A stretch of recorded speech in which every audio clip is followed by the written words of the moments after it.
Hi everyone, thank you so much for taking time out of your day to watch this video. My name is Pamela Meekma and I'm the Prevention Education Coordinator with Susie's Place Child Advocacy Centers. For those of you who might not be familiar with Child Advocacy Centers and the services they provide, in the most basic of a nutshell, Susie's Place is a neutral, child-friendly center that is utilized during the investigation process of alleged child abuse and neglect, while helping facilitate the comfort and the safety of the child throughout that process. I work in the prevention education side of Susie's Place. Our prevention team works every day to provide education to children and adults about what abuse is, what red flags for abuse look like, what to do if someone is experiencing abuse or if they suspect a situation of abuse, and how to best prevent situations of abuse from occurring in the first place. We strive overall to empower children and adults alike to recognize that they have a voice. Their thoughts, feelings, and experiences matter, and they deserve to be heard. April is Child Abuse Awareness and Prevention Month. Susie's Place will be spending this month focusing our awareness efforts around the theme of Give Kids a Voice. This is something that our prevention team focuses on throughout every aspect of our work. We emphasize over and over with children how important it is for them to know that they have a voice, how important it is to make that voice heard, and how to best go about making sure they are heard. Child Abuse Prevention and Awareness Month could not come at a better time right now. No matter where you are and what your life looks like, each one of us are living a vastly different reality and a new normal than we were last week, last month, and last year. Our lives, as we know them, have been turned on end, and we are all trying to understand and cope with this ever-changing new normal. Our expectations, roles, responsibilities, interactions, and even the most basic of daily routines has been drastically changed and interrupted. Technology has entered all of our lives in new and different ways throughout the past weeks. We all know there are great benefits to technology. We also know that there are risks as well. All of these benefits and all these risks are present in the lives of adults and children alike to an extent and in ways that we have not previously experienced.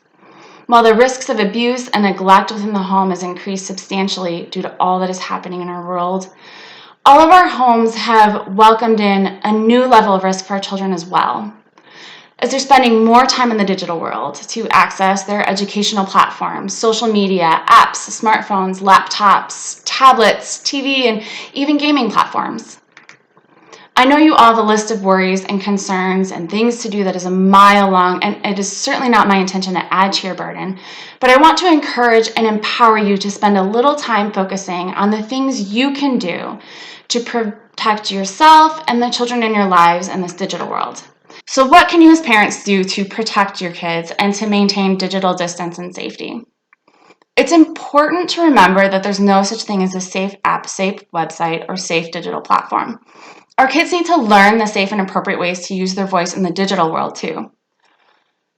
The best way to accomplish this is to work directly with your kids, teach them digital safety, and monitor their use of technology. So we wanted to summarize 5 tips that could be implemented in your home with your kids to help them have a more safe digital experience.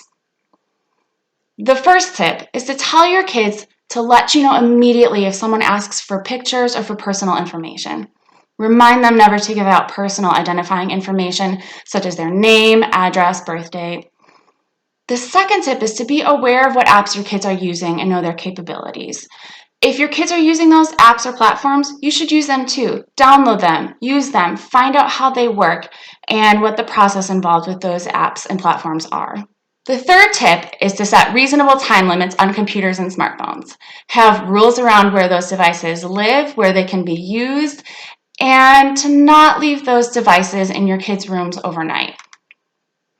The fourth tip is to talk to your kids about inappropriate questions, inappropriate language, or inappropriate images that they might see.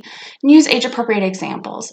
That helps open up that line of communication and develop a relationship and trust and honesty that will be very beneficial for you and your child moving forward. And our last tip is for older kids, especially talk to them about sexting and cyberbullying. Explain the long-term consequences of sending sexual messages or pictures. Discuss the dangers and the permanence of communication that's set digitally. Even if we think that it's private, even if we think that we deleted it, it's still out there and we can't take that back. And communication is key. Like most conversations with your kids, this is an ongoing conversation, not just a one and done type of situation. Let them know that you respect their privacy, but that you'll periodically monitor and look at their emails, their photos, their messaging, history, posts, and all those things. And explain that you're not monitoring them because you don't trust them. You're monitoring them because you don't trust all the people they might come in contact with online. And remember that internet safety monitoring, it's not prying, it's not spying, it's about being an involved parent. And check in with your kids and remind them they can tell you anything and come to you if anyone makes them uncomfortable, whether online or in person. Please check out our website and our social media posts for more tips, more resources, and links. But there's just a couple that I wanted to share with you a minute now. InternetSafety101.org has some really great age-based guidelines for digital use. There's also really great resources on the Monique Burr Foundation and Darkness to Light websites. They have great info for parents, professionals, and lots of free trainings and webinars available. NetSmarts, with a Z, is a really great resource for kids and has a lot of information about using digital technology safely. Smart Social is also a great website and resource for lots of in-depth information about all of the benefits that a lot of the apps and platforms out there can provide, but also the risks involved and how to safeguard those things.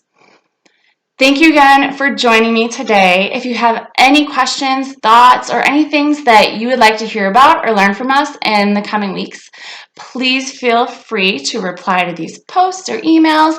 And you can always send an email to me, Pamela Meekma, and my email is pamela@susiesplace.org. That's PAMELA at SUSIESPLACE.org. Thank you again for joining, and we will see you next Friday.